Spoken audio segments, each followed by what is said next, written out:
You're listening to the Gettin' Salty Experience podcast. All right, guys, and we are back. Welcome back to the Gettin' Salty Experience podcast. It's the only podcast in the whole wide world that brings the firehouse kitchen table right to you guys. As always, I'm joined by my lifelong buddy and friend who got a new haircut over there, Louis Rafrano. What up? Lieutenant Ruffy. We got Pandemic Pete up in the corner. Boom. Shalom. We got a really, really exciting guest tonight. I don't even have to announce him, but we will introduce him in a second as soon as we get through our shameful plugs that Pete will bring up. Shameless, my Shameless. friend. Could be shameful. Let me tell you something, ladies and gentlemen. This is our show, and the way we keep this show rolling and going is gettinsaltyapparel.com. That's right, guys, where you'll find t-shirts like this one, where it says everything will kill you, but do something fun or whatever on the back. The Bronx Ben t-shirt there that Mr. Kubies is wearing, the one Louis is wearing. Beautiful tumblers like this one to hold your drinking apparatus, and much, much more. So, guys, if you have firefighter in your life, firefighter friends or family, and you want to get them a special little something that is firefighter related, go to gettinsaltyapparel.com to support us and support the show. Thank you. Super chat. Don't forget to hit him up with the super chat, Pete. Oh, the super chat, guys. The super chat. If you have a question that absolutely, positively must be answered, or if you guys, I'm not saying, I'm just saying you want to throw us a couple shekels to keep things rolling. I'm just saying, Couple shekels. I'm trying to buy like some furniture if I get a new house or something. You know what I'm saying? Help me out. Come on. Help me out. Henry, help me out. All right, guys. So let's get him in here. He's already in here. No surprises. Everybody knew. We have, not only was he a firefighter back in the war years, in the heyday, getting it done in the South Bronx, he is an acclaimed writer, and most of you have read his book. I've read it 3 or 4 times myself, sent to me by my buddy Randy Simon. With Report from Engine Company 82, we have Mr. Dennis Smith. There he is.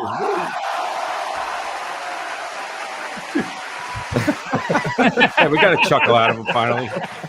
Welcome to the show, Dennis. Thanks for coming on. Appreciate it. It's my pleasure. It's my pleasure. So let's get right into it. I know we talked about it a little bit in the pre-show that you got on the job in '63. But what drove you to the fire department? Did you have any family in the fire service? What made you want to become a fireman? No. Well, I was a poor kid in the tenements, like all of us. We were neighborhood kids, and I noticed that 2 guys in the neighborhood, one a cop, one a fireman, and they were both enviable, really. They both had good jobs, nice kids, the whole ball of wax. And so I took both exams and passed both. And I got to the investigation of the NYPD, which was saying something. I was going to say, you look surprised that you made it there. Yeah, well, I mean, where I grew up on the East Side was truly the old East Side of New York. The whole north end of the street, 56th Street, was tenement buildings from one end to the other. Right.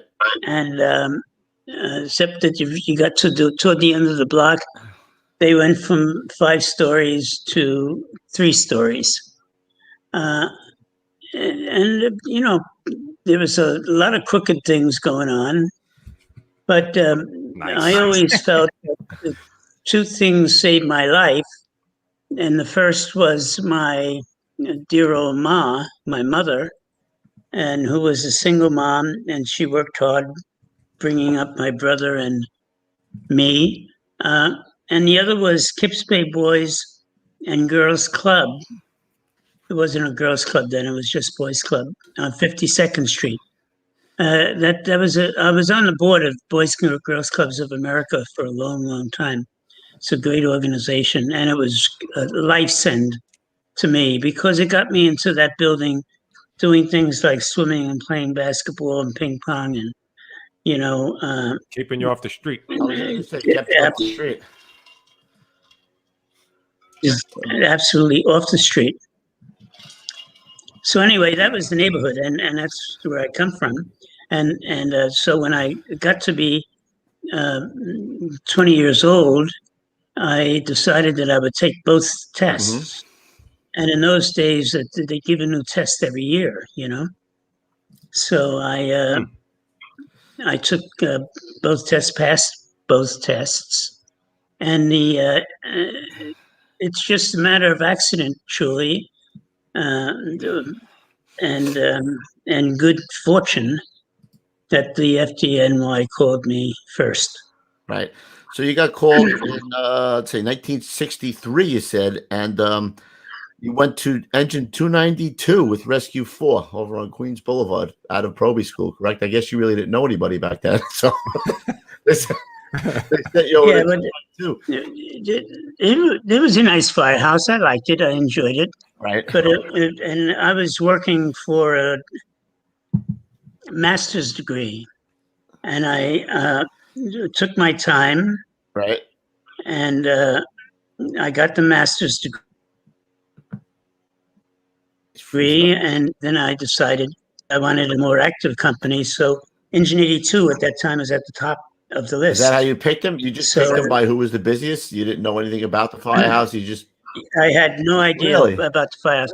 I mean, how bad could it be? You know, it was a busy firehouse like that. Yeah. You're going to meet great guys in those firehouses, without a doubt. Right. They don't have time to think, you know. Right. So they can only be nice guys. Right. So let's just back up a little bit. You were going to NYU for your master's, right? What were you going for? Was it in writing or was it in... Yes, communications. Communications, right? NYU. So you go... I had a NYU bachelor's degree in English. And then you went for your master's in communication. Yes. Right. While you were working on the job. Yes. Wow. And I was working a second job too. As a limo driver. As a limo driver, right. I drove limos. Yeah. Awesome. So you're there from 63 till about 67, right? And how did you get 82? Did you have to call a rabbi? What'd you do? How'd you get up there? Yeah. The way to do it, you know, I called Tommy Riley, the renowned Tommy Riley in the Union. And he is, to me, always was the fixer. You know, if you need anything done. If you need anything done, you call the fixer. If you need anything done, Tommy Riley. That's freaking great. Could get it done. And so he got me transferred right away the next week. Really? It was that? I found myself on 169th Street and Intervale Avenue. I was just going to say, Intervale Avenue, you had, now when you got there, you had 82, 85, 31. No, when I got there, it was a plain old firehouse of 82 and 31. Okay, and so when did 85 and TCU, what is it, 712 move in there? Yeah, TCU, Tactical Control Unit. I would say 2 years. So that's 63, 64, 65, like that. Right. And then the really tough years, like 67, 68, you know, that's when the community changed. The attitudes within the community changed. The politics of New York changed. And so it was a hard thing for the fire department to reckon with because they were stretched to their capacity. And you look at all of those companies around me, a 73 engine, 50 engine. They were really busy companies. And so they went to their capacity. Right. And so Engine 82, they had to put another engine in there because just to answer the alarms. Right. How long did it take you, Dennis, to catch your first job? If you can remember, like when you first got there, was the first tour that you worked there? Do you remember? Yeah, I wish I could remember. I do recollect the first job was on Intervale Avenue, actually, down towards Southern Boulevard, and it was a DOA, and that's all I remember of that job. I remember the woman had a wig on, and so when I moved the head, The wig fell off. the wig moved. So yeah, so I thought that she was, fall apart on. You thought Yeah, head yeah, the skin was falling off. Huh? Yeah, So they were anyway, they were doing 9,000 calls. You say in the book, right? When you get 9,600. 96. So you say now back then a third was false alarm, a third were emergencies, but a third of those were actual fires that you went to. So that Yeah, you went to 2 or 3 fires a day. 2 or 3 fires a day every day, right? Yeah, and that's, it was like I think of it as a disease, a cancer, in that the more fires there were, the more buildings became abandoned. right. And the more landlords said, I'm not going to put up with this anymore, and just, they flew the coop and left the tenants on their own.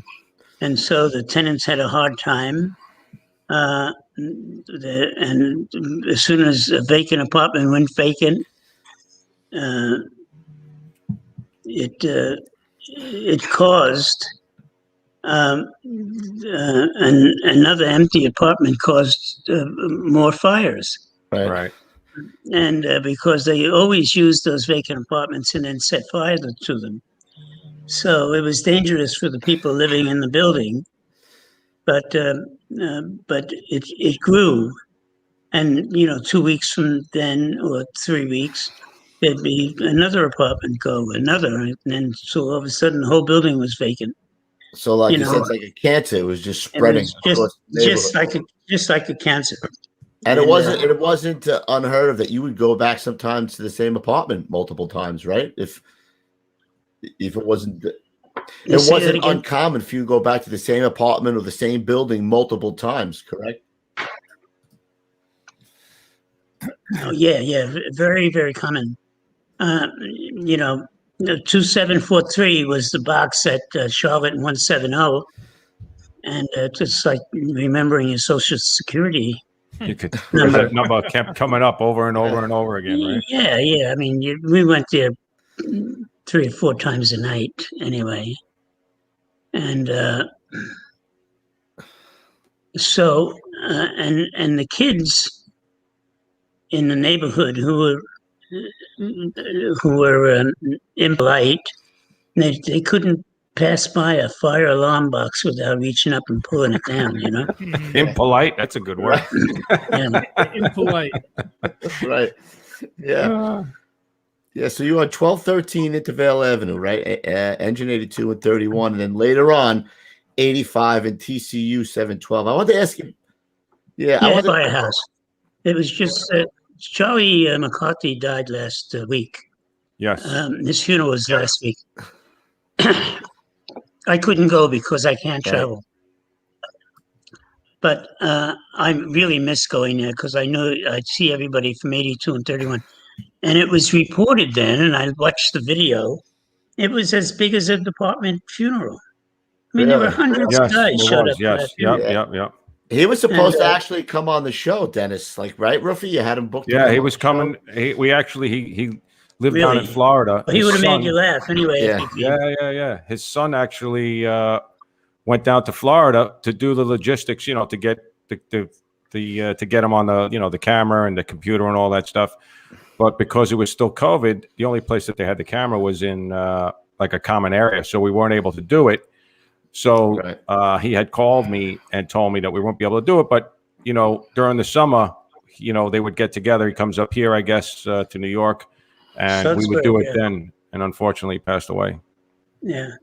Anyway, even the great companies lose men. And so Charlie was not the first to go from that firehouse. but he was certainly one of the best. And I talk to him every couple of weeks. And you put that in your life, when you have those friendships. Yep. Oh yeah. And they are they're like anchors and balancers, wings, no matter what you call them, but they are so good for you.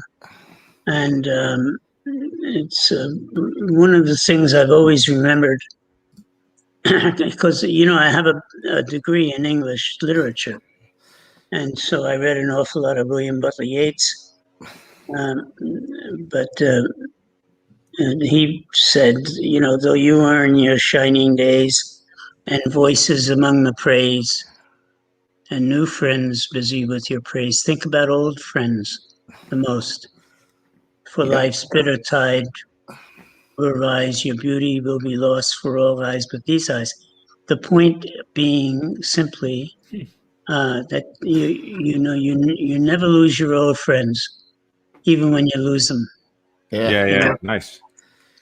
Hey, listen. While we're talking about Yeats, I have something written down here that you mentioned.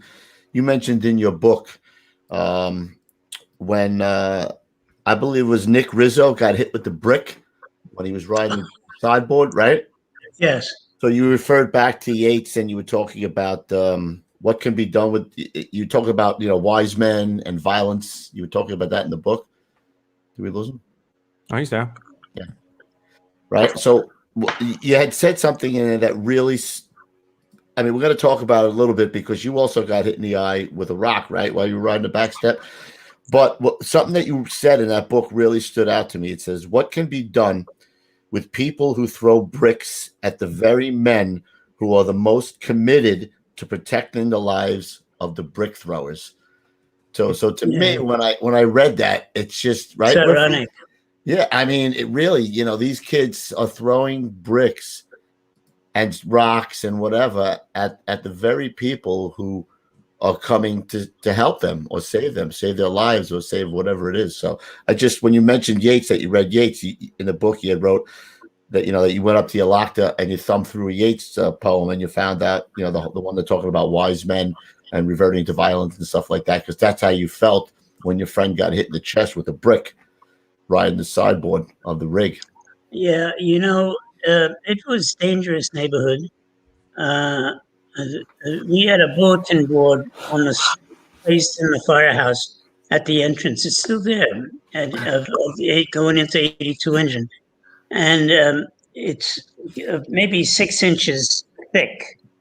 And I was leaning against this wall of the doors, and all of a sudden, some guy comes running by, and there's a whole bunch of shots. And then after I look, there's 2 bullet holes in the thing right Miss next to him me. by that much. Yeah. I said, "Yeah, God, I don't want." They were disability bullets, that's for sure. You don't want to go that way. Those are 3/4 bullets right there. Those might be 4 bullets. That's it. You ain't coming out of that one. Yeah, but that was not like uncommon, right? Where people were throwing stuff at you while you were, because back then you were riding the back step, right? I had always mixed emotions. There are, I don't know what the percentage is, but I'm going to use a percentage of about 90% of the people in that neighborhood were decent people with families who got up. They had their jobs. They were a subway conductor or whatever they were. And they went to work and they sent their kids to school and tried to discipline them when they played hooky.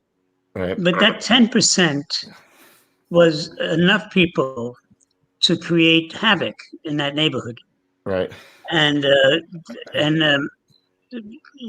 we saw it from our point of view, from the abandoned buildings and the fires. But the police officers at Fort Apache, the 41st Precinct, they didn't have time to do anything because, every day there was 10 new assaults and 2 new rapes and 14 new armed robberies.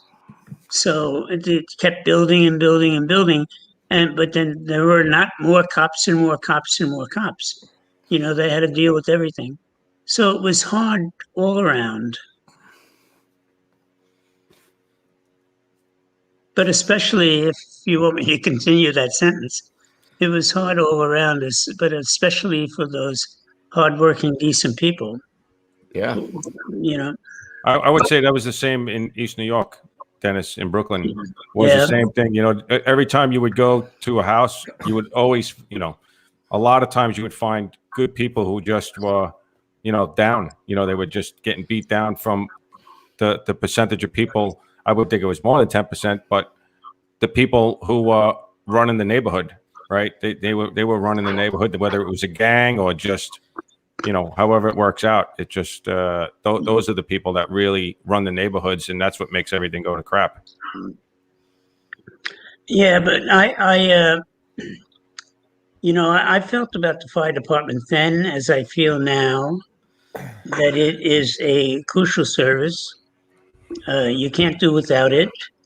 When the civilizations like Egypt and Greece first began, 300 years before Christ, they had to organize ways to fight fires. And if they didn't organize ways to fight fires, their whole village would burn up and it'd be gone.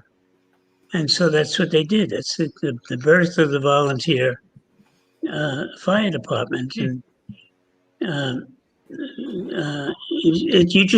you have to deal with the fire department. You have to deal with that issue of fire, and then it grows into the issue of arson.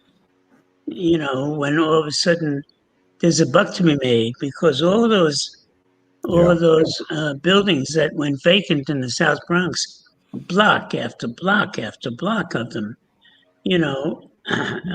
many of them were insured, and they were deliberately set fire to for the insurance, and so it just made it worse. Yeah. But anyway, but you talk to any of the firemen, you go to even like 73 engine and 42 truck, you ask those guys about what it was like to work in that firehouse, and they'd say I would pay to go there every day. And that's true of 82 and 31 and the companies you worked in.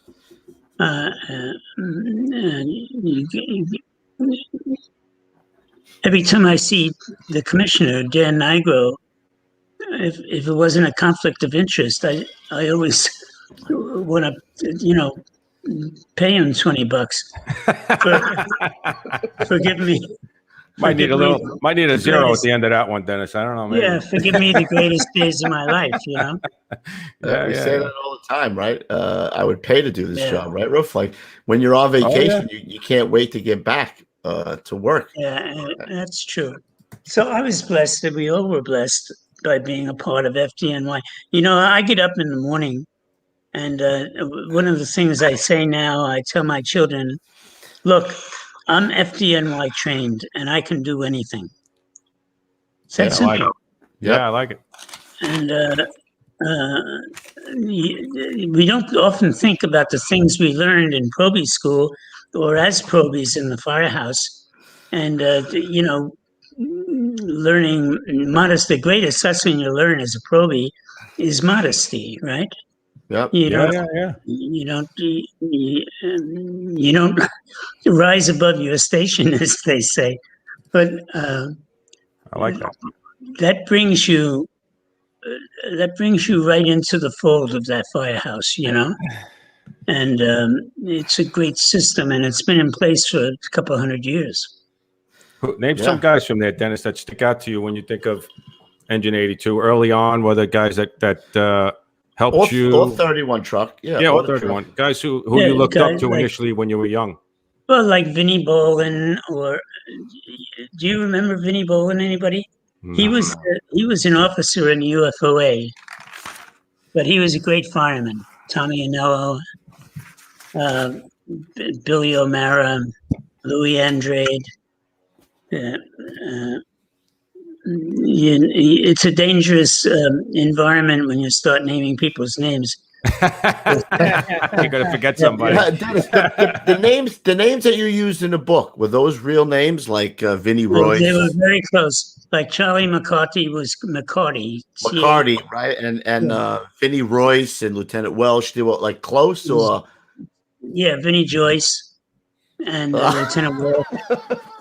So you said, and the reason why I changed the names, you know, in retrospect, I should have kept the names and just said, well, if you don't like it, sue me, because it was a tribute to them, those men. But the publisher wouldn't let me unless I had signed releases from everybody. He was protecting himself. Oh, forget about it. There's so many names in that book. You would have to get so many signatures. Forget it. Yeah. But anyway, everybody knows who they were and who they are. And I still see them occasionally. And I haven't been to that firehouse in maybe 5 years. But the last time I was there, they gave me lunch. I didn't have to pay. Well, that's good. That's always You're on a fixed income, kid. Yeah. Yeah, it was nice. It was excellent. Is he there? Yeah, he's there. Oh, okay. Yeah. Yeah. What the hell? You know, you also we're talking about the character or what makes a fireman, right? And you mentioned that one of the biggest thing about firemen is reliability. No matter what, when you call, they come, right? There's no thought. There is no question. You know, when really you're scary. That's a little scary. That's somewhat scary. Not even that, Roof. There's not even the you know, you can't see anything in a fire. That's a given, right? Anybody who goes to real fires knows you can't see anything.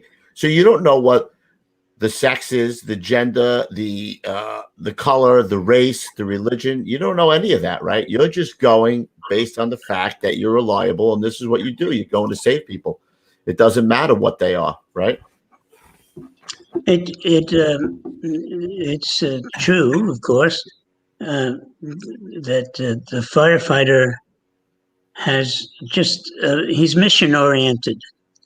You know, if there's a job, the first thing he's thinking of, you know, is there a victim? And so when he makes his search, you know, if you're in the truck company, you know what the search is automatic. The same thing you do in every room.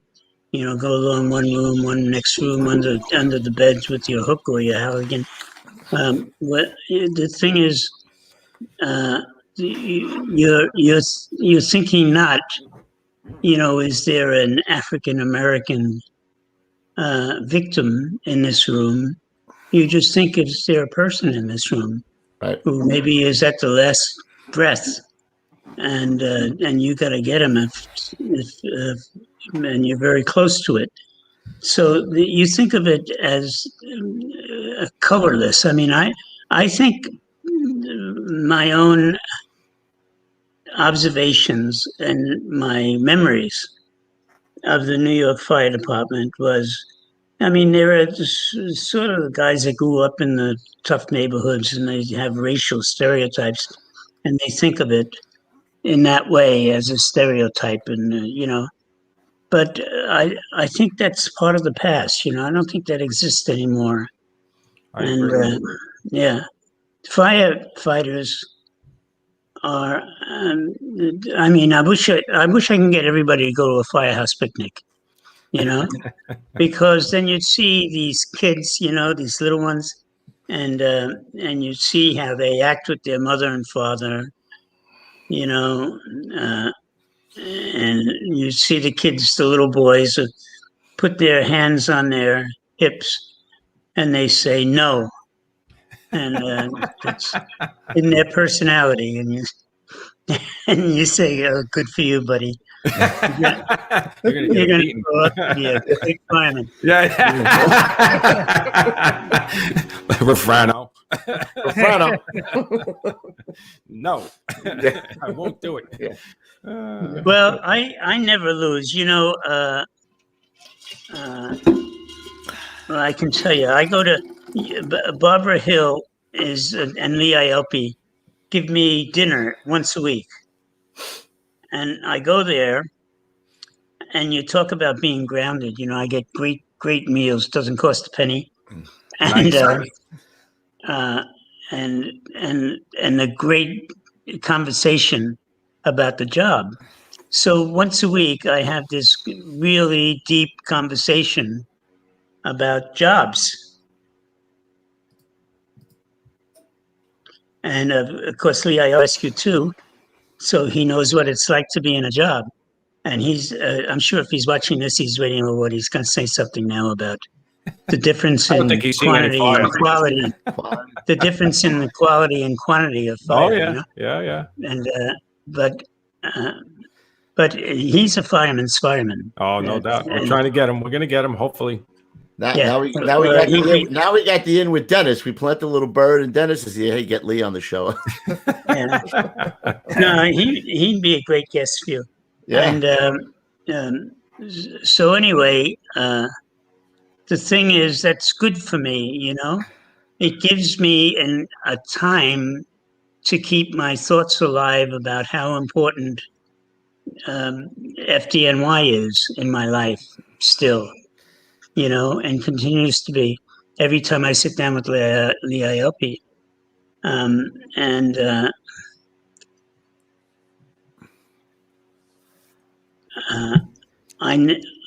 still on boards. I just started a foundation.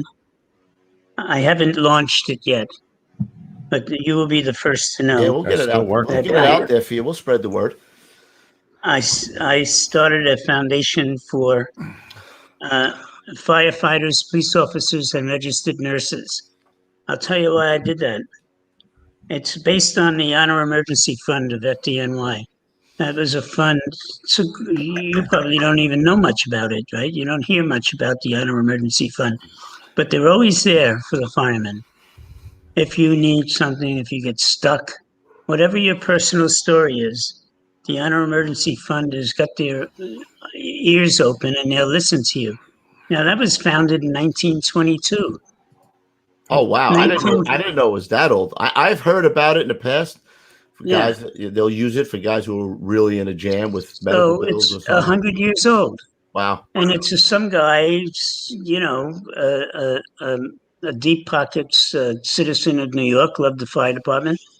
And he gave them the money to create the foundation. And it's grown and it's still existing 100 years later. God love him. So I did that for firemen all over the country based on the Honor Emergency Fund. It's biting off a lot, but I'm confident I can find people to run it, So I just did this last couple of weeks. Incredible. And so it's going to take me at least a year to get it off the ground. But anyway, I should be doing these things. If I have the ability to do them, I should do it. Because you can't do, in my estimation, enough for the New York firemen. Now, there are bosses, who are tougher than other bosses, as you know. And I remember reputations of people who had terrible reputations as being unfair and prejudiced, and who, if you got in trouble, is the worst guy to be involved with. But that really is the exception. In the fire department, the managers, say the deputy chief's son, and his deputy assistants, those people have not forgotten what it's like to be a fireman. Right. And most of them look at the chief of department today was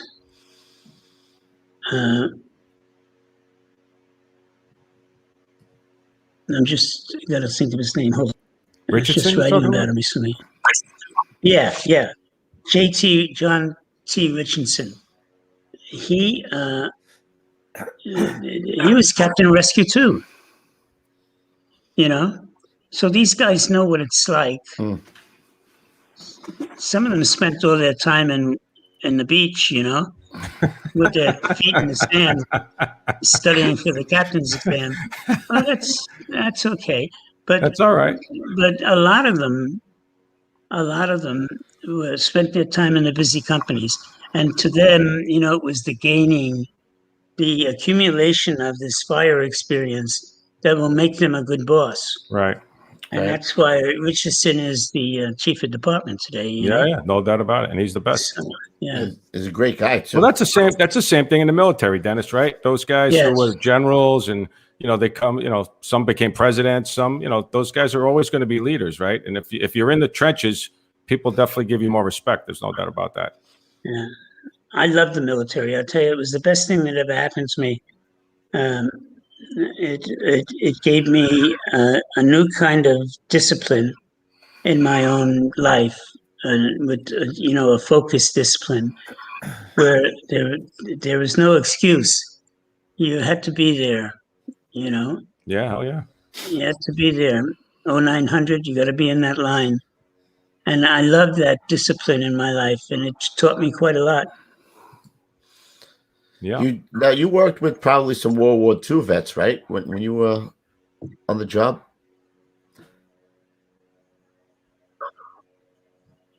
Yeah, mostly Vietnam. Mostly Vietnam vets, yeah. Or Korea. Or right. Korea. So, but the Korean guys were getting out of the job then. Well, so those guys were squared away, though, right? Those guys that you worked with, no doubt. Yeah, we have great guys. To me, I don't see the distinguishing factors except in the way they live their lives. I mean, you can't tell by looking at a fireman on the back of a truck or the side of a truck. People, they're not on the back anymore, Dennis. But you can't tell one from the other. You don't know who was in the military or not. Right. But somehow, you understand, you've internalized that they're all reliable, each and every one of them. And that goes back to my saying, I'm FDNY trained and I can do anything. And I rely on that so often, and even in my writing, I rely on that. Right. Hey, I want to ask you, there are a couple. I'm sorry, again, Ruth. No, I was just thinking. I don't know if we're going to get ahead of this, but how was the response from the guys in the firehouse when it became after the book started selling and you started to get some fame? How was the response from the guys? Was it obviously not going to make everybody happy, but was it good? Were you the well? I'll tell you, I don't remember. The only bad thing I remember, there was just one thing, and that's why I remember it. I was on the Malachi McCourt show. Did you ever hear of him? No. Malachi McCourt. Frank McCourt wrote Angela's Ashes. Anyway, Malachi McCourt had a radio show. And I went up and I did a show and talking about whatever. And then I left and I put on the radio, and Malachi was on the radio in my car. I'm driving home, and then some guy calls. I don't think it's a fireman. At least I hope it wasn't. Who said, that guy you had on, Dennis Smith? He didn't write that book, I know the guy who wrote it for him.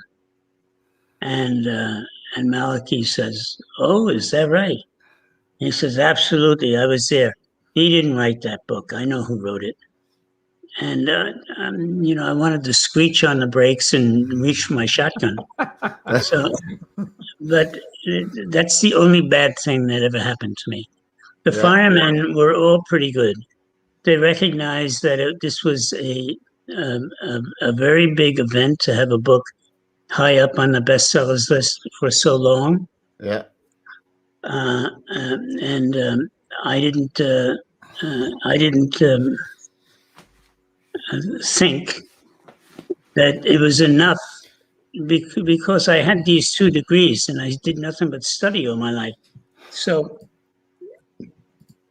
I didn't think one book was enough to gain notoriety or could carry you for the rest of your life.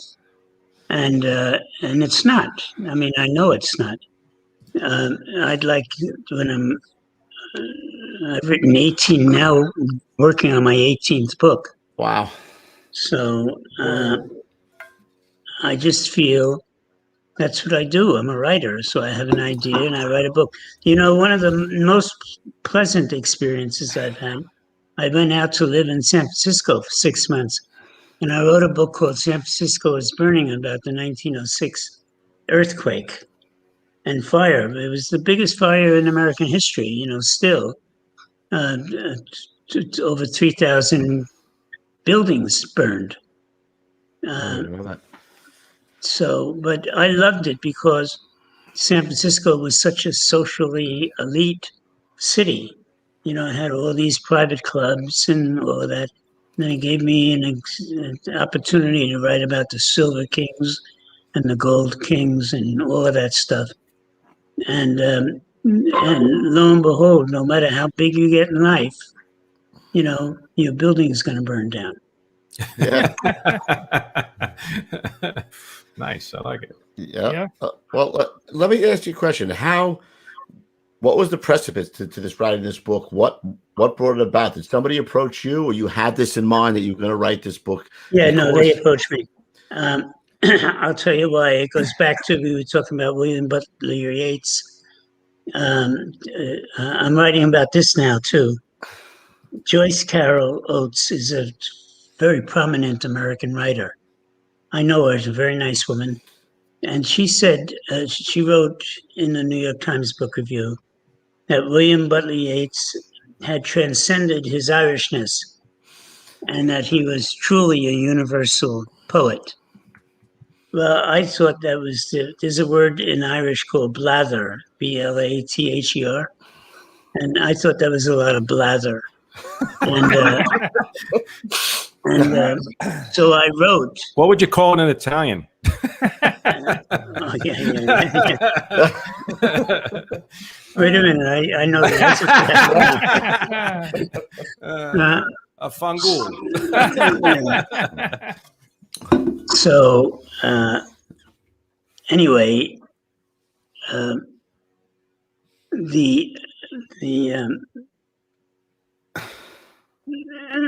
well, now I've completely lost my train of thought. You were talking about the woman who wrote in the how the book came about. Yeah. Yeah. So I sat down in the firehouse and I wrote a letter to the New York Times and said, you know, in the letter I said William Butler Yeats was fundamentally Irish, that all of his sensibilities and his attitudes and cultural assumptions, they were all Irish. And I can give you example after example, and I gave some. And anyway, the New York Times thought it was very interesting, I think only because I had wrote it illegally on FDNY stationery. Okay? That's a no-no. And I didn't sign the captain's name, thank God. Oh, shit. But they suspect there's a New York City fireman.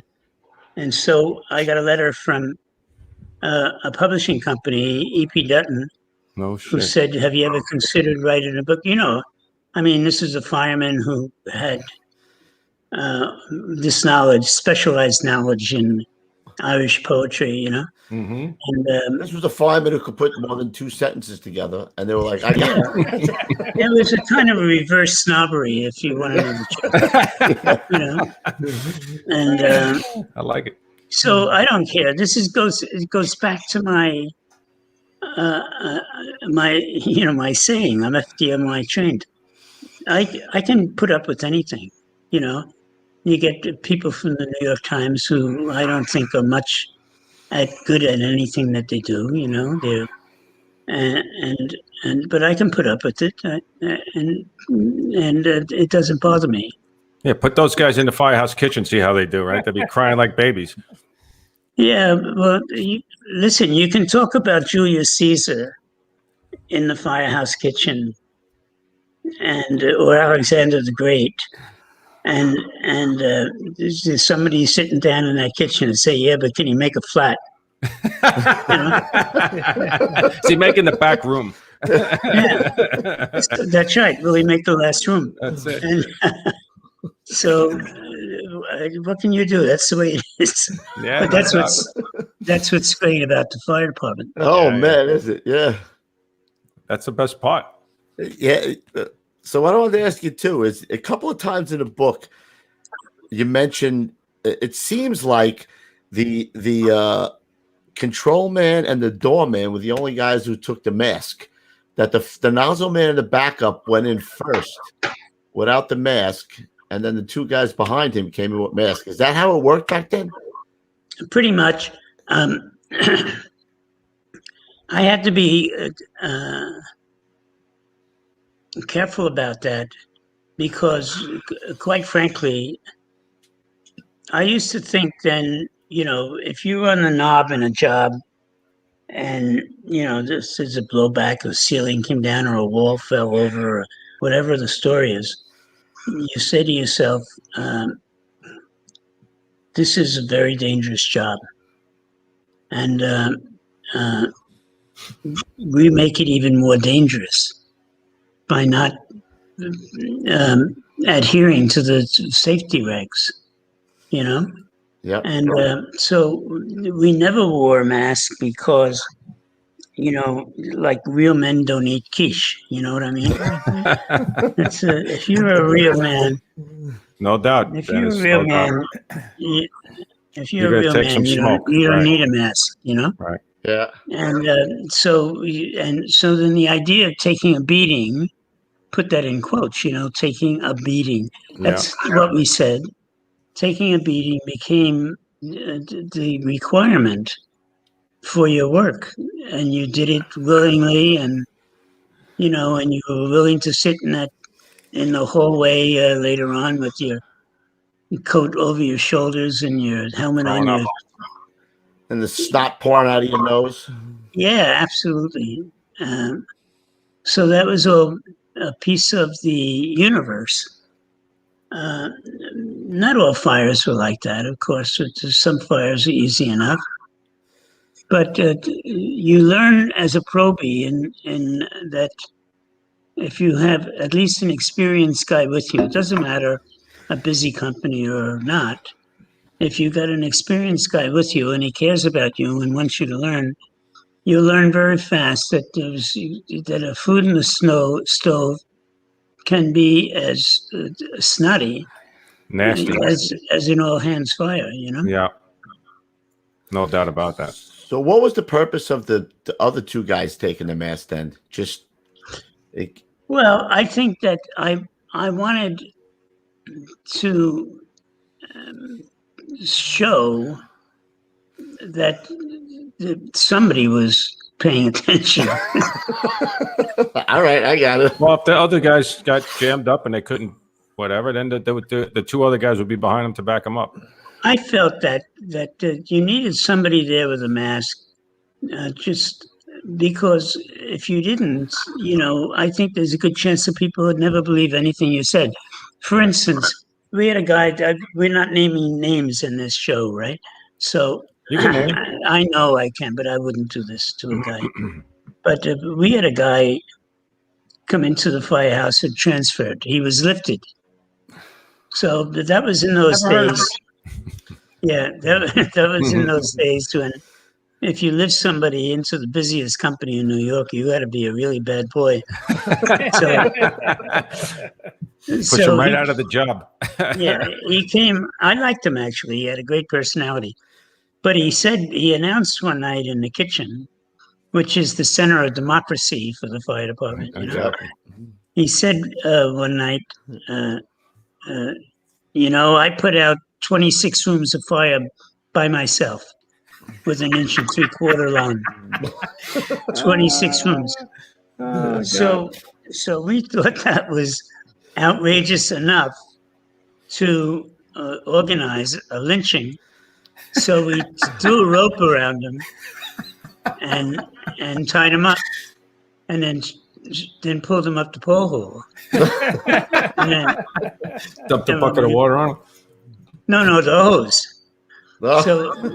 So we took the hose out of the engine refilling spout. Oh, right. And got him nice and wet so he couldn't move one way or another. Anyway, things like that happen. You can, you meet guys who say things like that. You just, you let it go 99% of the time. But that 1% you say, it's just too much. You were a little over. A little over the top. A little over the top there. Yeah. Should have left the 2 off. Well, I mean, where was he going? What place has 26 rooms anyway? Where was he in 26 rooms? Places don't exist. What are you talking about? 26 rooms. You can write a book about just what happens at the kitchen table. You don't even got to put fires in there. Yeah. You don't even have to. I could write a book about that. Yeah. Dennis, who are you? Do you remember any of the bosses there that stick out to you? Yes, I do. There was a guy named Nick Librock. He was a battalion chief, and he was the sort of quintessential fire chief in that he was really good at what he did. He knew how to size up a building. He knew when from the first moment whether he was going to have all hands working or not. Whether you could handle it with the 2 and 2. I came from those days when a lot of battalion chiefs didn't want to have all hands or something. All hands working because the deputy showed up. So everything was 10:30, 2 and right? 2. Yeah. 2 and 2. So anyway, Nick Librock was very steady, and I liked him a lot. And I'm sure that he was much older when I was on the job, so I'm sure he's not active anymore. But a great guy. Cool. Who was Captain Frimes?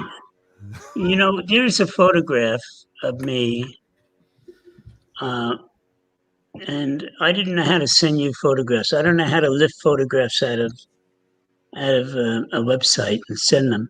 But I got some, but I sent Pete some photographs. Well, this is a photograph of Louis Andrade and Engine 82 in front of the pumper in the interior of the firehouse. Well, anyway. Nope. I know that's not it, but I got the photo of the engine. Yeah. Well, anyway, in this photo, let me see that. I can't see.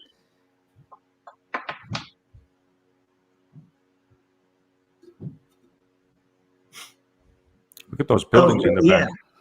The second one down. Second one down. Yeah, that one there. Yep. Well, you see, that's Bill Grimes, the captain. He was a great captain. I admired him. I didn't like him very much, but I admired him. You know what? I got to start using that. I like that, start bro. using that. Like him, but I didn't like you, but I admired you. I respected you. But look up right by the canopy is a former fire commissioner of with his New leg York. up. The guy with his leg up. Yes. Rivera. That's Carlos Rivera. I could see his face there. Look at it. Go up, Pete. Up, Petey, up. To the right. Yeah, that's Carlos Rivera. His face. Wow. And 2 over is me. That's Vinnie Joyce behind him. That's Millislaw. Millie. He became a captain, and God knows the company was in trouble when he became a captain. The next guy is Richie Rittmeyer. Look at him. He's like a model. He was like the essence he's got good hair. Yeah, he's got of good a tall, good-looking fireman. Yeah.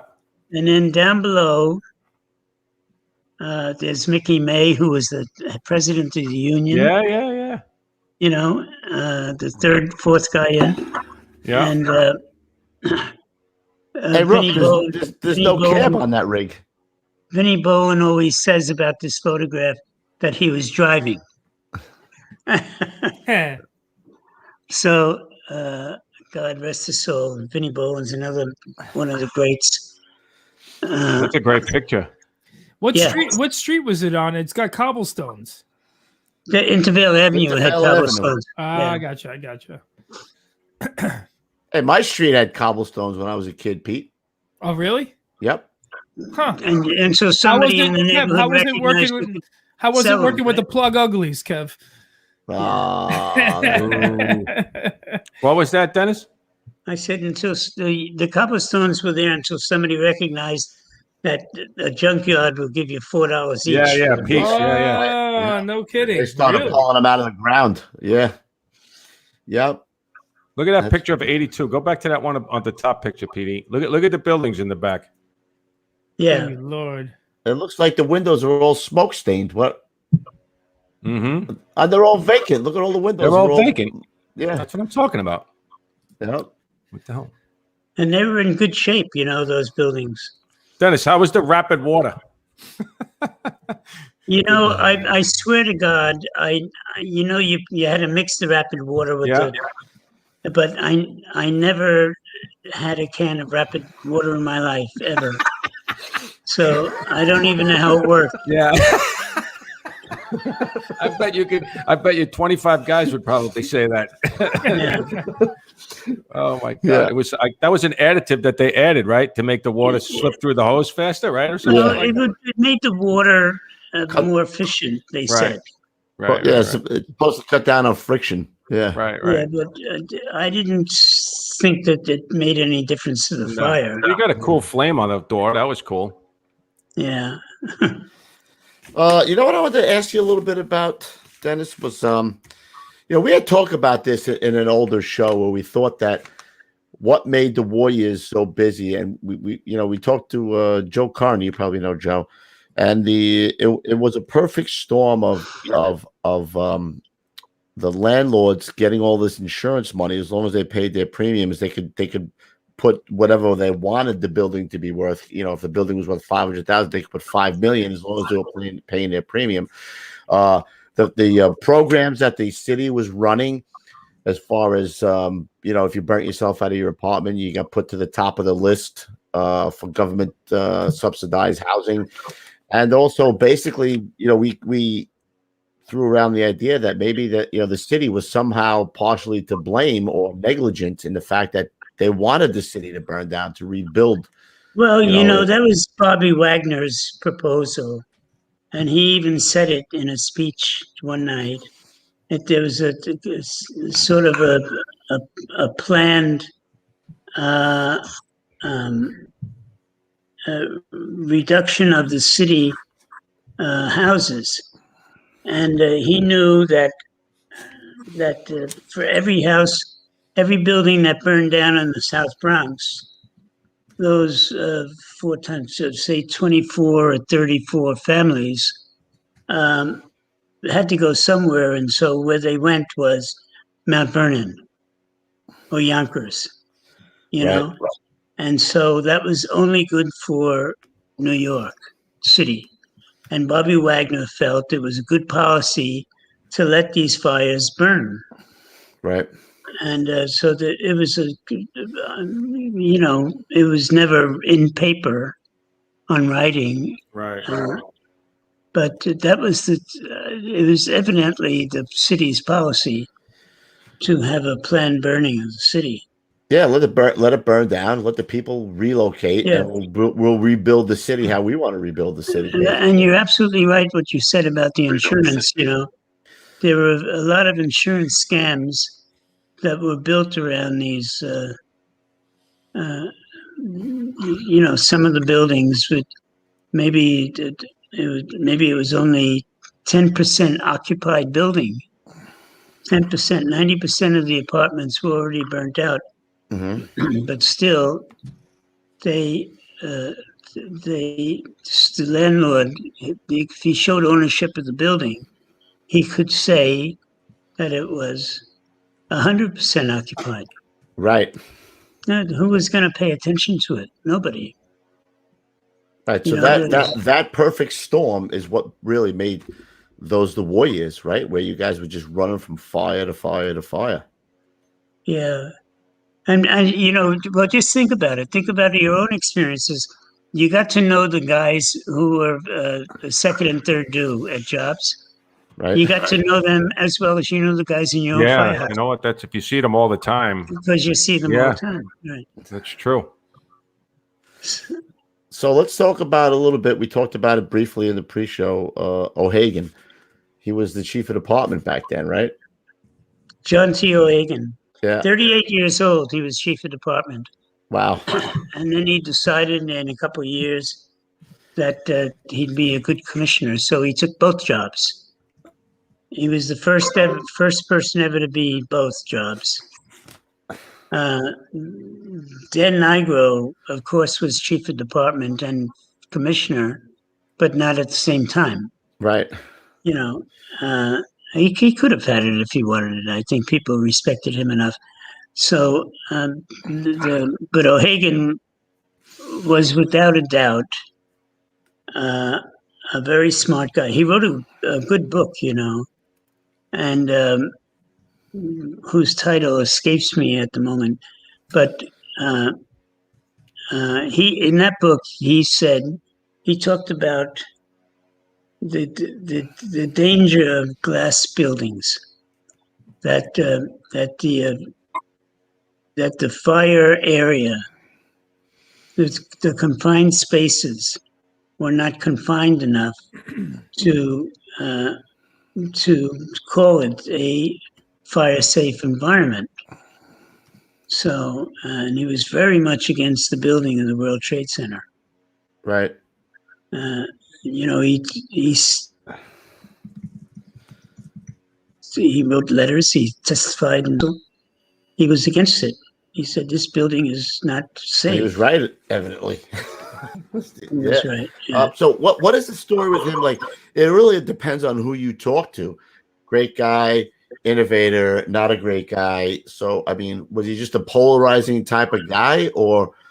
Well, I think he had he reminded me of the old Irish guys who don't say very much, but their mind is always clicking at 100 miles an hour.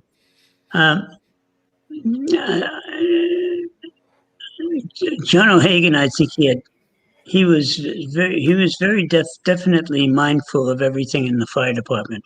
Mm-hmm. He was a great commissioner and a great fire chief, and he had his standards and he stood up for them, and he was a little bit because of the amount of power that was vested into him.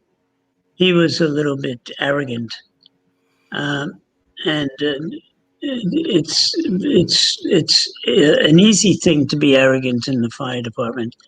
It's not hard, and it's not. It's never good, Never good. It's never good. No, and Humble, baby, humble. yeah, I think you got to be. There's the old thing. You got to be one of the guys. And that's not. It's not any more true in any place than in the fire department, Right? Because it's what makes the machine work. And but if you can follow, I was in the bagpipe band.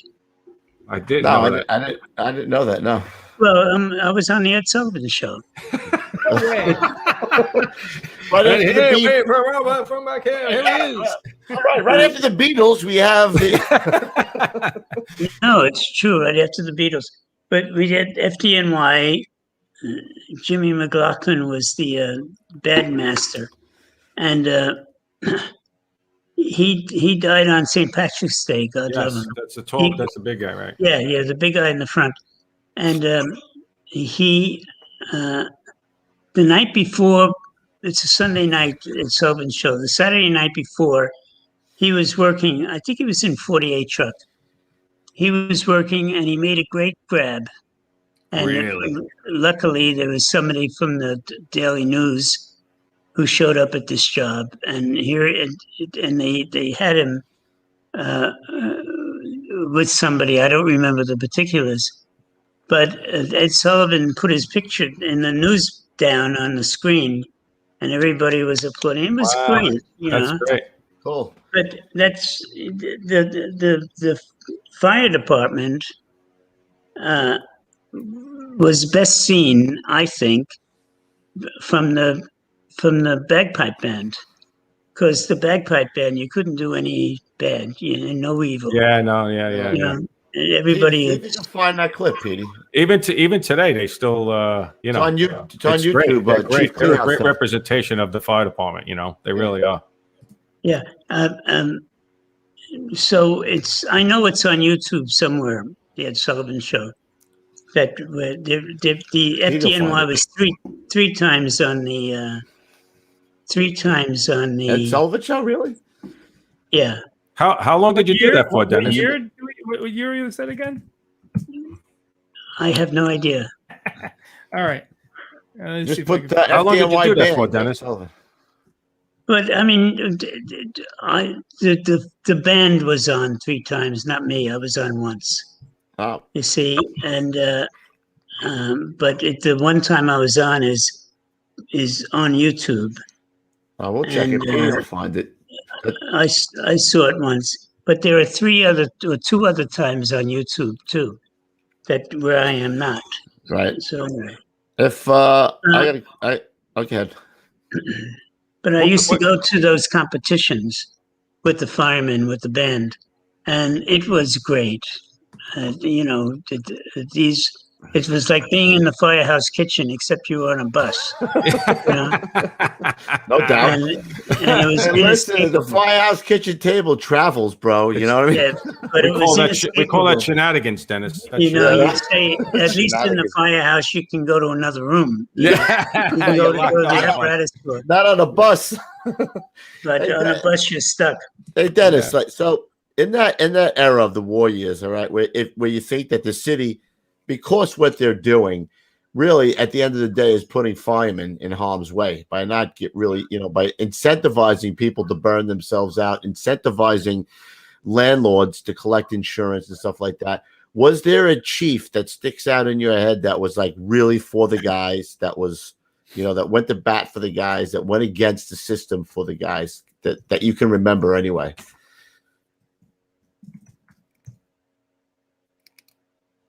No, I mean there must have been. I think Bob Lowry. Do you remember him? He was the first black commissioner. Nope. He was a fire marshal. Right. And it's just because I was in the his company a few times when he really complained about the fact that firemen have to put up with certain things. Right. I would like to say what those things are, but I can't think of them offhand. But you see, I never thought firemen should clean the firehouse. And they say, well, you clean the firehouse because it's where you live, stupid, and but I never agreed with that. I just thought the city should hire a building maintenance man to work at the firehouse. In the precincts, right? They have. Yes. Yeah, they have that in the precinct. Yeah. And but the union was always against it. Right. Did they have matrons when you got there, Dennis? Yes. They did, right? So they made the beds or whatever. They come in and made the beds, and then you chipped in at Christmas time for a gift for her. They were normally widows. Dennis, what instrument did you play? Was it the pipes or was it the drums or what? Yeah, I play the pipes. The fucking pipes. The pipes. By the way, I've got the video, so stand by. Oh, we're gonna look at the video, Dennis. Yeah, You do? Yes. I do. He's on it. You kidding me? Just trying to Oops, that's not it. Make everybody happy here. Hold on one sec. Here we go. Let me find it. It's on the desktop. Oh, there it is. I'm going to scroll through it real quick, so everyone just bear with me. I'm marching right by.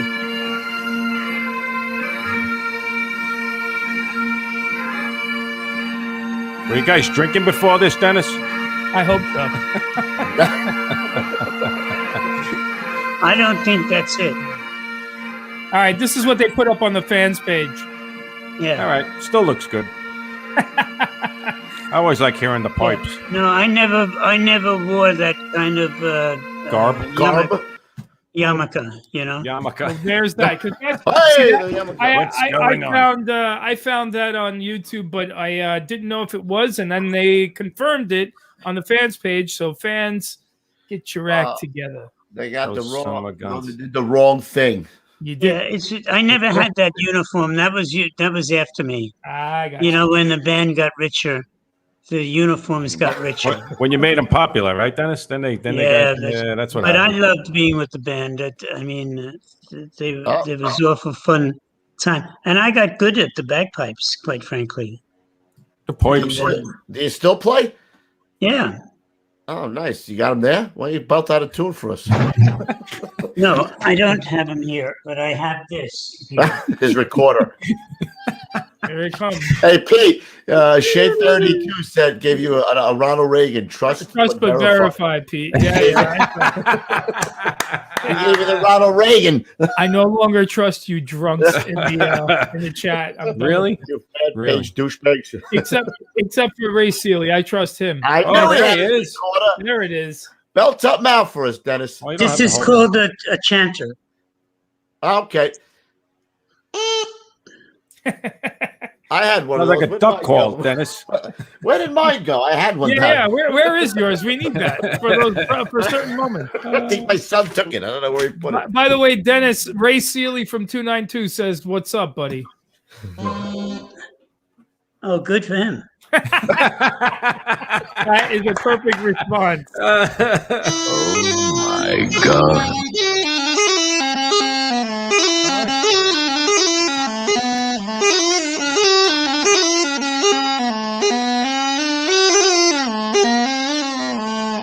Sounds like a- Hey. You still got it, kid. You still got it. Yeah. sounds like a little like a goose. Oh my God. I got another question for you from the book. You ready, Dennis? Yeah. All right. You wrote on the wall in the kitchen, it said, "This could be the night." Yeah. What exactly did you mean by that? This could be the night that we caught a good job. This could be your last night. This Yeah. could be... Yeah. It could be the night that, you know, every fire department has one. It's a job that everybody remembers. Even in some firehouses, it was 1927, you know? Yeah. But that's okay. They still take the glory That's it. Yeah. and they'll talk about it. And that's what I meant. That it could be the night for the greatest job you ever had. This could You be know. the night. I think we got to make a shirt of that, I'm Ruffy. just This gonna say this. you were just gonna I'm say. already writing it down. Yeah, this I could mean, how be the mu- night. What do I you get love for that, that. Dennis? 10%? What do you get on What that? are we on? 10% on every T-shirt we make on that now?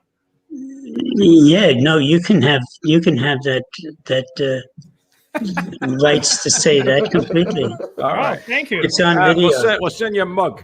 Well, There you go. this could He's be. like, he said, there you go. He drinks coffee, so I see him drinking. see. Is There that what you he's go. It's drinking? tea. Tea. Oh, it's tea. Come on, tea. he's an author, Kevin. They drink tea. He drinks Oh, tea. authors don't drink I coffee? drink tea only because I'm not because I'm an author, just because. Oh, but listen, in the Hey, book drink you said you drank coffee. Yes. Ah, In the firehouse, you got to drink coffee. you got Yeah, it. you're not making You can't tea. drink tea. No. Only Evans make tea. Yeah, he's either part English or part. Anyway, no, I got to say, when I was in my early 30s, you see, I wrote a report from Engine Company 82 when I was 29. Uh-huh. When I was in my early 30s, I stopped drinking alcohol completely, and I stopped drinking coffee completely Wow, look at you. and started drinking tea.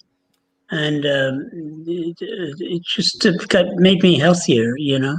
Wow. Yeah, I did the opposite. I drink coffee and alcohol more heavy now than I do when I was young. I started drinking Yeah. much more heavily since I started doing the show, to be honest with you. I've never drank this much alcohol in my life. My God. I normally go to a steakhouse or something and say, I don't want anything that's good for me. All right, so you pick your Give me a poison. lot of Like butter. You got to give me some bread with butter and garlic butter, fried shrimp and a extra fat butter. steak. Yeah, I do. Anyway, I'm sure that the world thinks I'm an authority in these things, but I'm not. How long did it take you to actually write the book, Dennis? 6 months. 6 months, and then it was published, and then now you got over 3 million copies sold. It's written in 12 different languages. You're up to what, 5, 6 revisions? I'd say it did all right. Yeah, I think that it's probably 3 million sorry? copies now, but it's probably closer to 4 million naturally. copies. Of course it is. Because, After tonight, it's going to be still 5 million. sells. After tonight, Yeah, well, that's true. Maybe not. Maybe like 4.0005. 4.0005. Well, I'll tell you something. Not that I do this. I tell you this with a sufficient amount of modesty. The first television show I ever went on was the Johnny Carson show. you met Johnny Carson too? Yes, I was on the Johnny Carson show, and the next day I was on the Today Show, and the day after that I was on Good Morning America. So the book went to the bestseller. Now today it's very hard for a writer like me to write because all of those guys who work on Fox News, they all write books and they all promote their books all the time. Right. It costs them nothing, and so it's hard to compete with them. But I'm going to compete with them anyway. I have a new book called Don't Tell the Mayor. And what is that? When's that going to come out? Well, it's. I would say if I finish it by Barbara Hill and Lee Ioppi wrote it down in a book that said I would finish this book on September 30th. So that's what I'm shooting for, September 30th. So then we publish 6 months later, say. But it's a book of fires and jobs that to me were moving and that I remember, and they're worth telling. So I tell them all completely from beginning to end, and then into space with stories of publishing that book and what happened after I published it. Doing all the big deal stuff that you do when you have a book on the bestsellers list. It's quite a big deal on the New York Times list. Oh yeah, no doubt. Well, come back and we'll advertise it for free because that's what we do. We might not be Johnny Carson, but we got a couple of 3 or 4 guys watching. We can get them to buy. We definitely have an Ed McMahon for sure. Yeah. Dennis, which book was the most enjoyable to write? Was it the first one? Oh yeah, I think by far. Writing Engine 82 to me was really an act of love. I've sat down and first of all, we moved my son Sean out of his bedroom. And I put a table and a chair, writer and a dictionary in that room. And I sat down and I wrote the book in 6 months. And I got paid for writing it. So that was a big deal, too. $5,000, I think. Oh, you didn't spend that all in one place, did you? No, and I didn't buy a car. You could have bought a car for $5,000 in those days. Wow, it's not a bad number. So, anyway, but it was easy to write because I was going to work every day. I had to just go to work and I had to do a job and then I would write about the job. Right. And some days the jobs were more interesting than others, you know. But that's how it happened.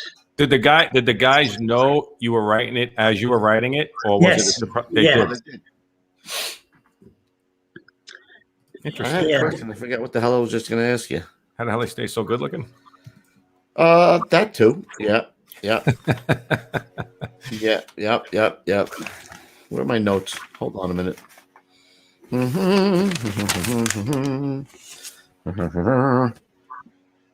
Oh, you know what?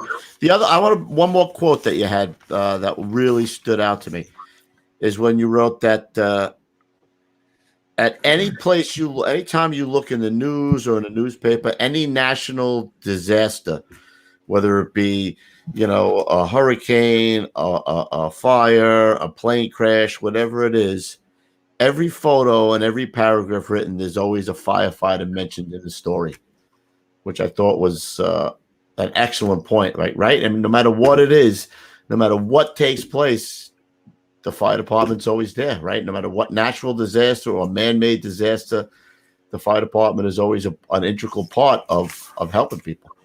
You know, that's true, and it's dependent on the writer. Like you'll meet writers that work for particularly newspapers like the Times or the Washington Post or the Boston Globe. So they lean this way a little bit to the left. Well, it's not only that; it's that they think that they're big deals, right? and that they think of firefighters as the working class, and that not worth their time or consideration. So, but we try to fix that as much as we can, and I think that the firemen have been better off since we bought from Indian Company 82 than before, because enough people, because there were millions of people who read that book, enough people came to consider them in a more professional way, that it was something to be a fireman. Yep. Yeah, no doubt. We got a question here, Pete, from the chat. Yeah, from MCs actually. MC's my boy. He's the one who gave me the info to get in touch. So I got to thank MC for that one. Well, he's saying didn't have the chance to ask Mr. Smith on my program, but what was the inspiration to put together 2002's report from Ground Zero? It was amazing. Oh, well, I was on 9/11. The morning of 9/11, I was in a doctor's office, and the nurse came out. She said that, God, a plane just went into the World Trade Center. So, I realized that doesn't happen. So I went home really fast, put the TV on, changed clothes, found one of my old FDNY shirts, put it on, and went down to the firehouse on 67th Street and 3rd Avenue, and there were a bunch of convocating firefighters there. And so we all commandeered a bus, and we asked everybody to get off the bus, and we took it down to Ground Zero. And so, I didn't think of it in terms of a bus. I did think of it because the first person I met down there was Jimmy Boyle, who was a really dear friend of mine. And do you remember Jimmy Boyle? I do, yes. Mm-hmm. Yeah. Anyway, he was the head of the union, and I always call him the Pope's representative in FDNY. But and he says he was looking for his son Michael, and that's what just stuck in my mind. All the days in the beginning, I was there for 57 consecutive days. Wow. every day for 57 days. And then I left it finally when I just thought I couldn't do it anymore, you know. So, but I went to a lot of funerals, the 30-odd funerals during that time too. So I'd go to a funeral in the morning, and in the afternoon I'd just go to the site, and I'd stay there until after midnight. And I'd always see Lee Iopi was there, you know. He was there every day. He was there every day. Well, his son Jonathan, of course, was lost, and I developed a friendship with Lee, and you know, the kind of I'd follow you anywhere friendship, which is best kind. So It is the best kind. yeah, but I tell him I'm only my friend because Barbara is such a good cook. So he'll love that. I hope he's watching. You got to get him on. Well, you got to know Lee. He likes to cook, you know. And Yeah. He's actually, I don't want to give him the break, but he is a good cook. But Barbara is better. Anyway. Yeah, nice. What? So when did you decide that you were going to do the book? Was it happening right away? Was it happening months after, years after? When did that come about? No, it came about in I think the third week. I talked to my publisher at Viking, because one of the things that I realized that these two planes made history, American history, and that somebody was going to write a book about that day. And there are a lot of writers who I would name, but they're no longer with us. You know, there are people like Jimmy Breslin or Pete Hamill, and you know, I know them all, and they're nice enough guys. But I didn't think they were right to write that story. That was a firefighter's story. Right. And so I told my publisher I would write a book about it. And then my publisher did a smart thing. Actually, I didn't like it at the time, but it was smart in retrospect. They let it out to the Daily News. And the Daily News wrote a story that I was going to write this book about Ground Zero. And so that gave all the publishers notice that I was writing this book, so they wouldn't pay a lot of money to the other writers who I didn't think deserved to write this book. Right. So, and then I wrote a very sad story. I mean, profoundly human, and it's one of the great humans. In fact, you know, I was writing about the Greek wars, just another interest. But I was writing about the Greek wars in 300 BC, and the Battle of Thermopylae, and when the Persians. 20,000 Persians were kept back for 3 days By the Greeks, 300 Greeks. By 300 Greeks. Right. And it was a great, great act of courage. They all died except one, the one To who tell the lived. story. Yeah, tell the To story. tell the story. Wow. So I think that no other act of courage in history has been recorded or referred to as much as the Battle of Thermopylae. But you know, Ground Zero is much more important. That heroism was there. I had so many references to people had died on 9/11 who said to other people who survived it. You know, a lot of firemen were in and Oh yeah, out of that building. yeah. And All luck of the draw. all luck of the draw. And they said that, you know, we may not survive this. And so they were aware of the incredible. I mean, firemen are always aware that they're in a, you know, ceiling can come down or Right. floor can give in. You're always aware. This could be the night.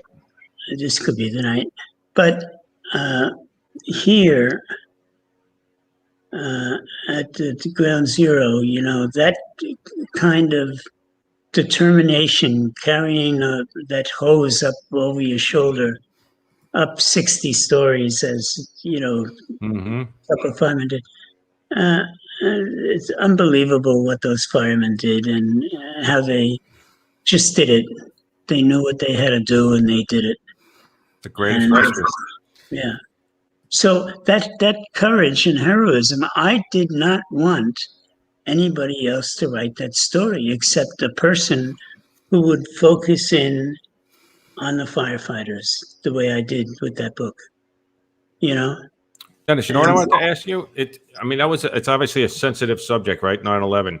Did you get any when it was put out that you were writing a book about it? Did you catch any flack? Did anybody? Was it good, bad, yes. vibes? No, I got. There was one firefighter, a well-known firefighting family actually, who dropped a letter on me saying that I should not do this. That it was you know, making $1 on the coffins of your friends, and they couldn't have been more wrong. You know, they didn't know what they're talking about. I gave $150,000 to the New York Police and Fire Widows and Children's Fund, and Which you were a trustee for that, correct? Yes, I was. And as I said before, this is being FDNY trained. You can put up with anything, even a guy who's trying to nail you, you know. And well, you're never going to make make everybody happy in the end, right? Nope. I mean, no, we know that's that. a small story. Right. No, I agree.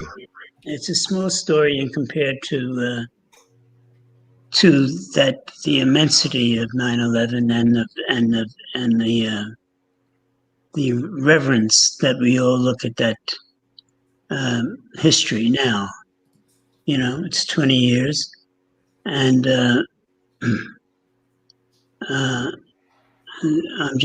I'm glad that book is out there. Yes, a lot of people. We get a lot of, you know, once we posted that you were going to be on, obviously 82 Engine 82 and the 9/11 book, people were writing that some of the best stuff they've ever read. As if, you know, if you're a firefighter, those are the books that you wanted to read. You know what I mean? Well, also, you know, who else would have written the book besides you, a proper author who's a firefighter? You know what I mean? Yes. Like, I mean, why would you hand that response? Somebody's going to write a book about 9/11. There's a lot of books about 9/11. Right. Why would you hand the responsibility to someone else instead of one of your own? You know, I would never criticize anyone for wanting to express themselves about something that important. Yeah, no, it's true. You know what? It didn't matter to me that letter went out, except that it was signed by 11 guys, and a few of whom I knew, and one even from the Bagpipe band. So I that was a little hard to take, but you know, he had a point of view. It's what he wanted to believe at the time, and so he believed it. That, you know, an insult in relation to this story just doesn't count for anything. You know, you can't consider it. Yeah, no. How did you start? There was a question in the chat before I saw Dennis. How did you start the Firehouse magazine? I know this is obviously before that, but how did you start that? I've always been entrepreneurial, you know, and so I wrote in my office one day a business plan to start a magazine, because the only magazines in America for firemen were none. They were fire engineering, which was for the bosses, fire chief for the bosses, and those two magazines had the whole market. So I decided I was going to create Firehouse. So it was written for the firefighters and not for the bosses. And it would, hopefully they would be better inspired, better trained, better understanding. And so I went to, this is the advantage of living in New York. I went to a friend of mine named Bob Russell, who was a lovely guy, who also had a lot of money. And I said, Bob, I want to do this. And I showed him the paper, and he read it, and he said, let's do it. And he gave me, I don't know, I think it was $60,000, which sort of got it off the ground. And then I raised $2 million to start it. The magazine's very expensive, because it's paper and postage. In today's world, the model is not good. Right. So anyway, but I loved doing it, and I thought it was a lot of fun, and I built a great staff. And then I started the convention in Baltimore, the Firehouse convention. I went to that when I was a pro. What year did you start the magazine, Dennis? What year did that start? I think 76. Wow. Oh, shit. I didn't know it was that old. Mackerel. Yeah. Yeah. And the convention is going to Ohio this year. Ohio, yep. Yeah. We went to it in Nashville a few years ago. We had this. I tried to buy it back. I should not. I regret it, actually, selling that magazine. And what I should have gotten was somebody like yourselves, quite frankly, who, guys who know the job well, and I should have made a deal to run it. Get somebody to run it. Yeah. And but I didn't. So I also had an advertising director who wasn't supportive of not selling. So I sold it anyway. But you stayed on, or you didn't stay on? No, I didn't stay You on. didn't stay on. I sold it to the singer, Beverly Sills, the opera singer. I sold it to her brother. Really? Yeah, Stanley Sills. Can he sing? He moved it. He didn't sing. I moved it to Long Island. He moved it to Long Island. And, they don't care about you. It's once they own it, forget about him. What year did you sell it, Dennis? What year did you get out?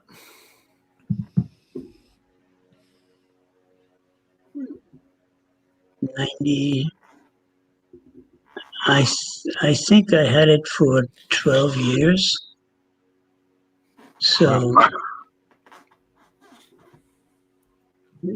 86 or something like that. You had a lot of irons in the fire, Dennis, huh? You had a lot of stuff going on. Yeah, well, even today I do. That's what I mean, even now. I have 2 books finished. I have this foundation that I really care about. And I have this thing called WavePeg, WAVEPEG, and it's social media. And the way I say in the thing, create a wave today. That guy knows how to create waves. Nice. That's Petey. He's an entrepreneur. So WavePeg should be used by every fire department. That every guy in the fire department should use WavePeg and start his own page for his fire company. Like for the Jersey City Engine 6, whatever that is. And he should just start writing about Jersey City 6. And then all the guys in his company will start going to the same page. How is it up and running now?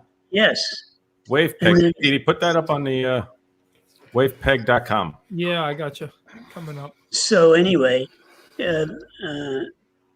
WavePeg is a I invented it. Every single page I invented. Why it's necessary? It's necessary because I bet I don't never go to Facebook, but I belong to Facebook. I have 10,000 friends on Facebook, which is the maximum. Thank you very much. There it is. Yeah. And That's so- Ed McMahon. yeah, Hey-o. good Ed, Good, Ed. good man. Hi-oh. So anyway, it's just another thing, that I invented because it was necessary. And how do firemen use Facebook? Think about it. They do little groups. There is a group called the War Years. Right. I belong to that. I follow it, actually. Yes, and there's a group called the Big House for Engine 82 and Ladder 31. Right. I guess there's one for 75 and 33, and for 103 truck. All those busy companies. They're busy. And you- 103 is busy. But Son of a bitch. that's what Iopi always says. He knows. Uh, I think Dan Potter runs that Warriors. Does he run the Warriors page? yeah, maybe he does. A great guy, Dan Potter. Yeah, So he sends me a lot of stuff. He actually sent me pictures. I forgot to post them. his uncle was a guy named Jackie Main, who became captain. Finally, a 45 engine, I think. I don't know. Anyway, Danny Potter and his wife Jean are great people because she got lost on 9/11. She was certain Yeah, that he he told us the died. story. He was on the We show. had, Yeah, him, that we was had a him on the great- show. He told the whole That was a story. great Yeah, story. yeah, great story. So I like his Anyway, stories too. He has a lot of stories. but the point is that the firemen don't get to use Facebook the way they could use WavePeg. They could, if they wanted to know what was going on in a company that they missed, or they were on vacation or anywhere, Buffing. they buff their own firehouse on WavePeg. That's a pretty good idea. I like Yeah. It took an Throw that 80-year-old guy to figure out social media. it. When you going to retire, Dennis, for God's sakes? You go Never. fishing or anything? You don't like fishing? No, but I have a friend of mine who fishes every day and doesn't eat fish. So, Hope he brings him by you if he's a good friend. Yeah. That's a guy who writes books and doesn't read books, right? tell me the motivation. Fishing? Why would a guy fish every day if he doesn't eat fish? I'll tell you why. This is a. Is he still married? Is he still married? That's it. Because then maybe he runs away from. No, he's with somebody. He's with somebody, and it's very important to him. And anyway, That's fun. Cool. he's never asked me to go fishing. So consequently, I can say to you, I've never gone fishing in my whole life. Really? There's a culture Yeah. of guys who like to fish, but throw back whatever they catch. Right? They feel bad, or just they don't eat whatever it Sport. is. It's just sport. It's the thrill of the. It's the Sport. thrill of the catch. I like you know? to keep it. Hey, it just reminds me of a story. I love this story because when I was in the military, I was stationed at a radar squad in Nevada. And Nevada is real horse country, cow country. And so I became friendly with the people in town. And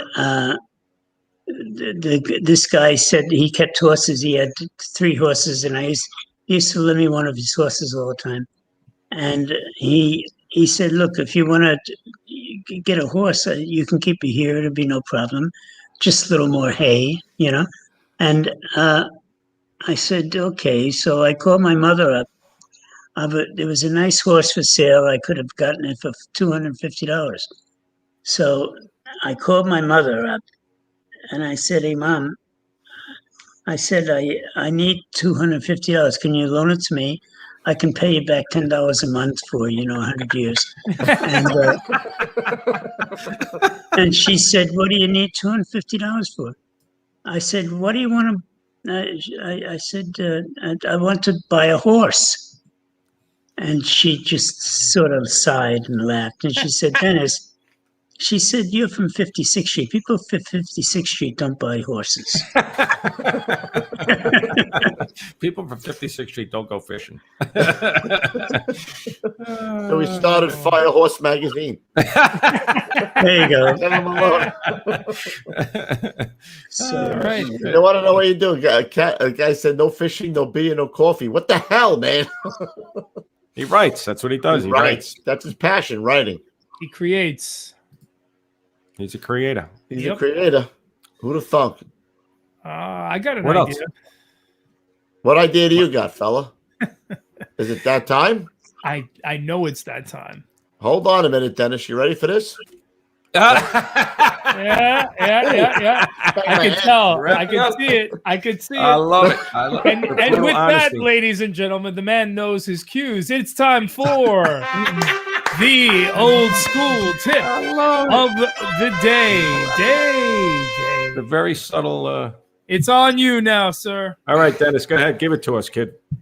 well, I don't think everybody knows this. I don't know why it's such a good tip, but it's an important thing. I always had 40 feet of 1-inch rope in my uniform pocket. Bulky, yeah, but it's okay. And, very often that rope was sort of a lifesaver if you used it. And people very often don't use ropes to protect themselves. They use them to save other people or something. And, but you just, how many people get lost in a job? Whereas if you tied off a hose, if you tied off a rope and you had 40 feet to roam around, that it's safer that way. And it's just good to have. Nice. No doubt about it. Yeah, No doubt about it. Simple and easy, and Yeah, that's you could lower a sawed off the roof. You could. There's 1,000 things you use it for. But definitely searching if you're in a big area is definitely. Well, the ILP was telling me he always carried a 36-inch rope in his pocket, besides a personal life-saving rope, and that was for when you forced the door. You put the rope on the small rope around the handle of it, and you force the door, and the door opens wide into the fire. So and you the don't lose fire will control of blow the back door. at you. Right. But you have that rope there to close the door. Yeah. I like I that never one. did that, and I never did that. But I think we might have to get that Lee ILP guy on the show. What do you think, Dennis? yeah, but but anyway, he was. Every time he tells me that story, I say, "Well, what happened to the first two truck?" No comment. Cricket. Cricket. All right, Petey. Anybody got any shout outs? I do I don't not. have anything. I got a I was couple. just happy as a clam to get Dennis on the show. Yeah. Yep. Well, I appreciate you guys asking me, but I also appreciate that you do the show. I mean, I think it's great, and I wish there was a way to get this tied into WavePeg. We will. And We'll find a way. Don't worry. Let the people on WavePeg know that you're on every Thursday night at 8:00. And Yeah. Monday. And Mondays. Monday too. Yeah. Yeah. Well, you so run out of fireman. Never. Yeah, wave peg and don't tell the mayor, which is the new book coming out. Should be out in about 6 months. And wave peg, get over there right now, and we're gonna work something.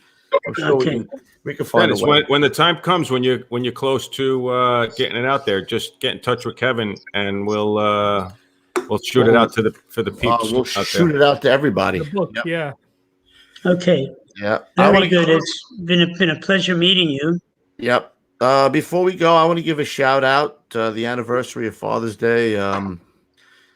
Brian Fahey, Downey, and Ford lost their lives at Father's Day.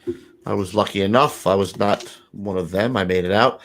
And also, Hank Mollet sent me John Driscoll was a member of Rescue 1, hired in 1960. He retired in 98. He got to Rescue 1 with 3 years on the job in 1963. Just recently passed away. Yeah, I posted that on the Instagram the other day. There was a picture of him hanging from the rope, saving somebody from the window. And also, somebody put something up there. Can we give 5 bells for the 9 Boston Jakes that were killed on this date 49 years ago at the hotel? Vendome fire and collapse. 10:15 is the signal for the loss of a firefighter in Boston. All right, fellas. So I'm going to give the 5 bells for the Father's Day fire, John Driscoll, and the Jakes that were lost. Lee Iopi, he has a great story to tell you. Tell it here, but he will, if you ever get him on your show, of the Father's Day fire. Really yes, good he came with John. They came off duty, so we'll get him on the show. So let me give these 5 bells for the 4 boys that were lost.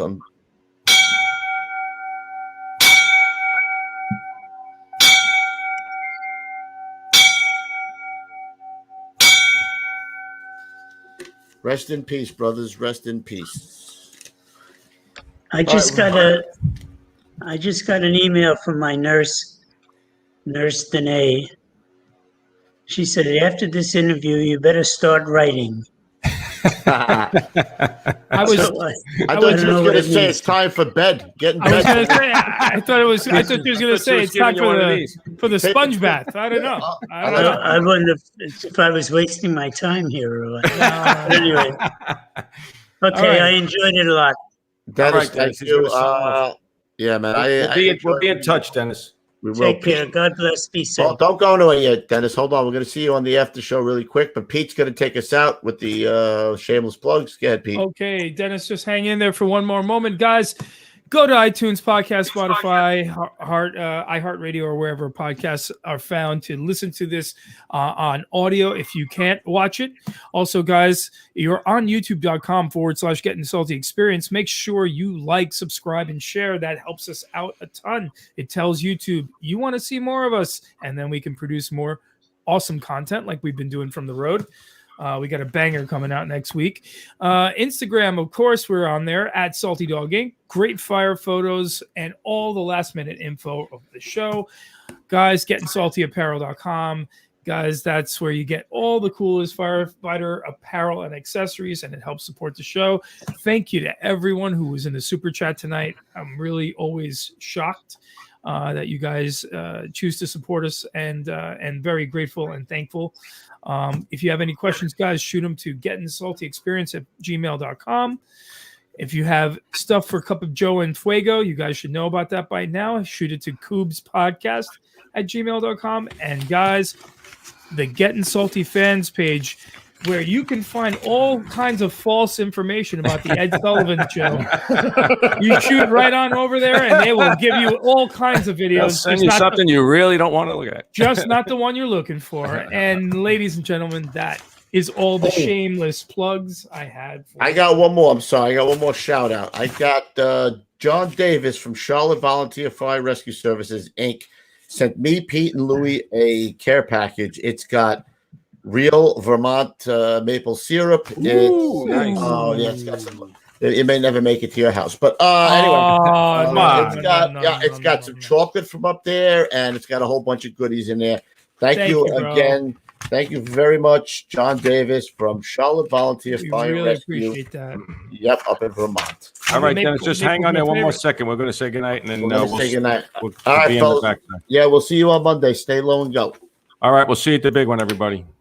Cheers, everyone. Later.